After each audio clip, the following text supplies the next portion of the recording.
Into your mullet. Let me cross over. That's good.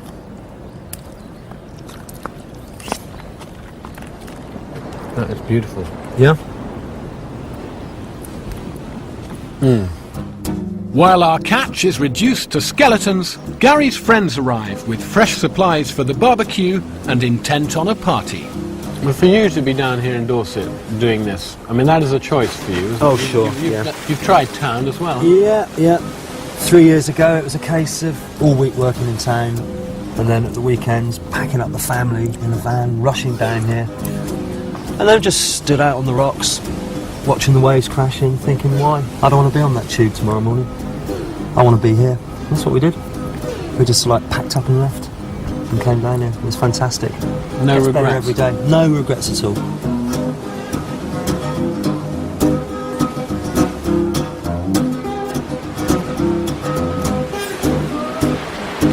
It's beginning to feel like the good life really could be within my grasp.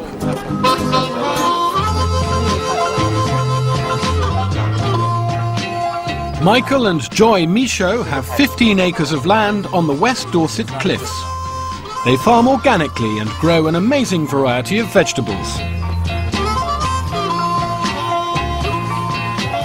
If I'm going to produce anything worthwhile on my humble plot, I could use some advice and inspiration.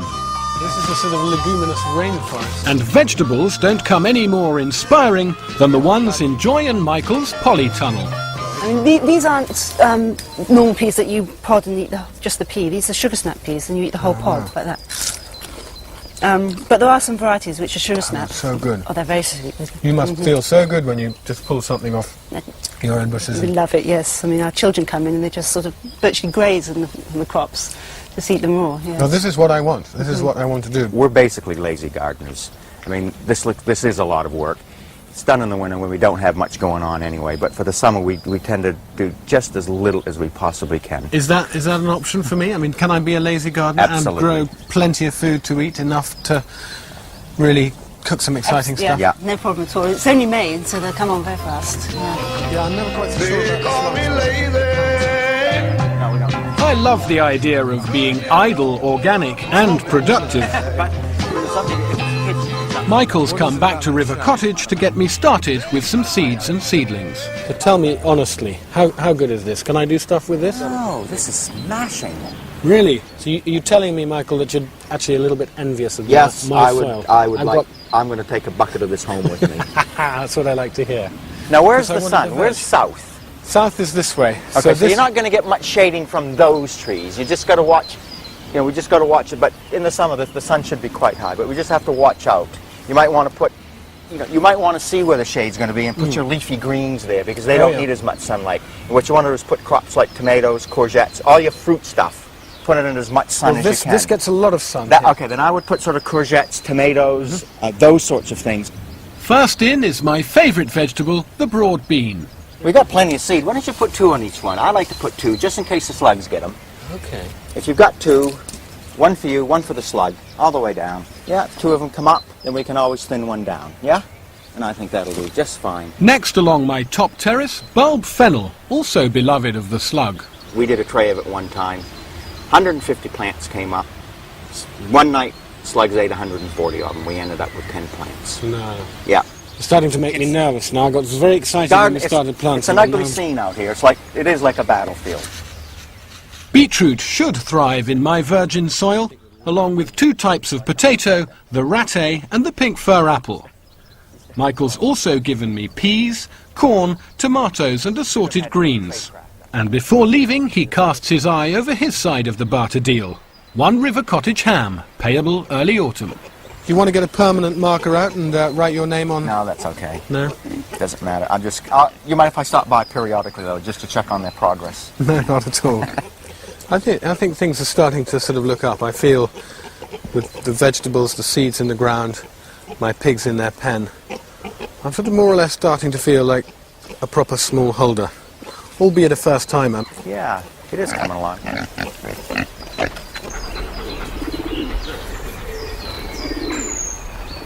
My nearest neighbours to the cottage are Anthony and Serena Hitchins. Take off that long branch there. I think you could still go higher, don't you? Yes, I without do. up Yeah, this right. end? I think that's right. Despite appearances to the contrary, the Hitchins have a bit of a problem. I'm hoping I may be able to help them out and acquire something for my pot in return. Their problem is overpopulation. Well, Hugh, this is where we should find the pigeons of the morning. And they sit up on the rooftop of the stables. They line up. They line up in Very a very obliging. obliging manner. Yes. But this is not. You must clearly understand a sporting activity. It's just a cull.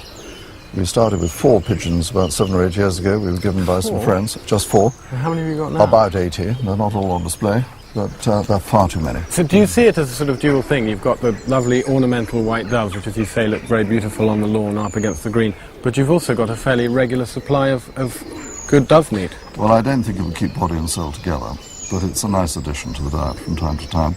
They are pigeons, not doves. They're white, you see. That's why I keep thinking of You Noah's have lovely dove. white doves, but doves are smaller and They a are, very of slightly course. different shape. Is there a big sort of interbreeding problem? Well, I wouldn't call it a problem, but they do interbreed. Obviously, they interbreed with carrier pigeons who come through, and they interbreed with the local wood pigeons.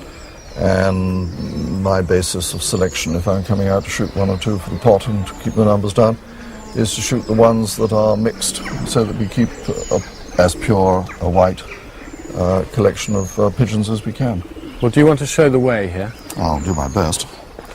For an efficient and humane cull, the preferred weapon is a 2-2 rifle.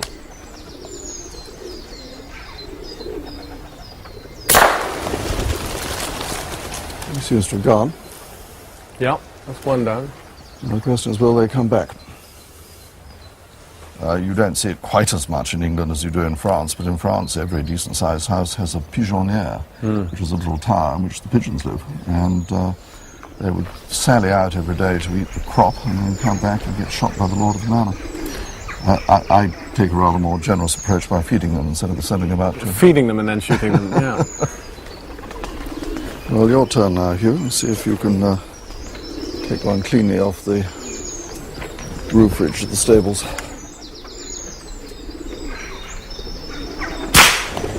Yeah, well, looks very effective to me. Are they good eating? They're perfectly good eating. They're very nice pigeons. And do you have a favoured way of cooking them? Oh, don't ask me about cooking. Well, I'll I'm try a and totally unreconstructed male. I don't do that kind of thing at all. Not involved in the kitchen at Not all. involved in the kitchen at all.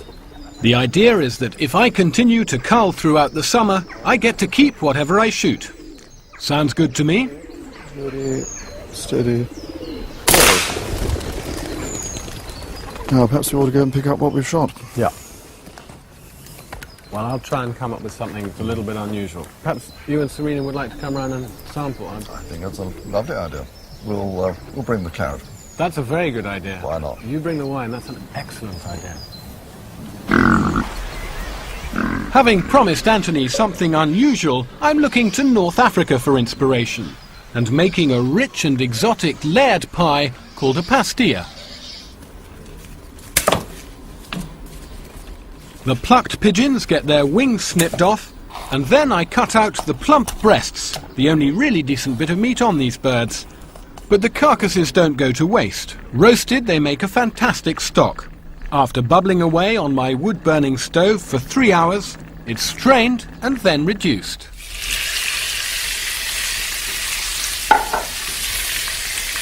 These are literally just going to get very, very lightly browned, because the actual cooking is going to happen inside the pie. So just want them to take on a little bit of colour, a little bit of flavour. My scrambled eggs need to be good and creamy.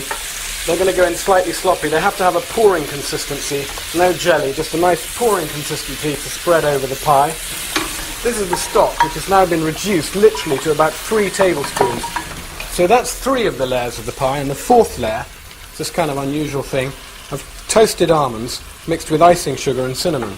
So it's a pretty weird dish, really. You've got meat, you've got scrambled eggs, and you've got almonds flavoured with cinnamon and icing sugar. It's meat and sweet. It's a very sort of peculiar, spicy North African thing, but it is wonderful. My tart dish is covered with 3 base layers of phyllo pastry, each brushed with melted butter. It does feel very weird, spreading out a layer of meat in a pie. and then putting scrambled eggs on top. I mean, I can't think of any other time you do anything so bonkers. Before we do that, a little bit of parsley, a little bit of fresh chopped coriander go in the eggs.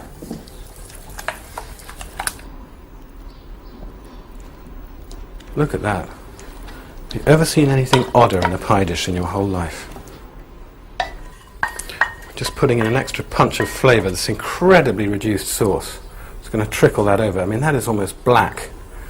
It's practically chocolate sauce. The whole thing's looking like a sort of pudding, really, at the moment. And the last layer, toasted almonds mixed with icing sugar and cinnamon.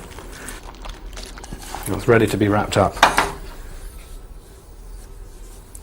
First layer over. Now, my phyllo pastry may look a bit crumpled and torn. I really don't care. It doesn't matter. It's very forgiving stuff. It's all going to crinkle and crackle and crisp up beautifully in the oven.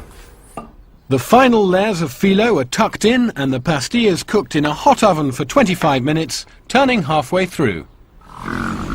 You coming to dinner? You coming to dinner too? No, they're coming to breakfast shortly. My guests, the Hitchins, arrive with neighbourly promptness. Ooh, Hugh. That's very smart. This is some 4 and 20 blackbirds baked in a pie. What is it? Well, I know it looks a bit like pudding. Does it taste a bit like pudding? It might taste a bit like pudding. It's a Moroccan dish. Oh gosh. It's called pastilla. Very ethnic this evening, are we? Oh, that's wonderful. Anthony's held up his side of the bargain, bringing with him a pretty decent 1981 claret. I say the smell is all right. The smell is definitely all right. It's quite a lot Oh, of lots of cinnamon on it. crackling That's and rather good. exploding pastry going I on. like the cinnamon. Wonderful. Hugh, That's there very you are. good. Well, you've left me a very good sized slice there. There you are.